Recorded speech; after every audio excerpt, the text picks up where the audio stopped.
শীতকালীন আলু মটরের সবজি বানিয়েছি। একদম অন্যরকম, চটপাটা খেতে।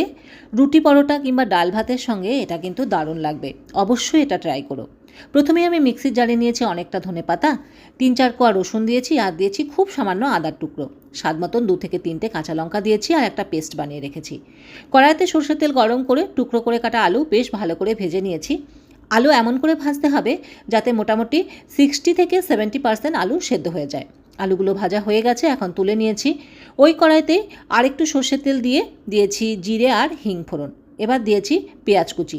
পেঁয়াজ আমি খুব অল্প পরিমাণে দিয়েছি, একটা ছোট পেঁয়াজ নিয়েছি, সেটাকেই কুচি করে কেটে দিয়েছি। খুব বেশি পেঁয়াজ কিন্তু এটা লাগবে না। পেঁয়াজ গোলাপি করে ভেজে নেওয়ার পরে এর মধ্যে যে পেস্টটা আমি বানিয়ে রেখেছিলাম সেটা দিয়ে রান্না করেছি। এবারে মশলা দেওয়ার পালা। বেসিক মশলা, হলুদ গুঁড়ো দিয়েছি লঙ্কার গুঁড়ো আর ধনে গুঁড়ো, ব্যাস, আর কিছু নয়।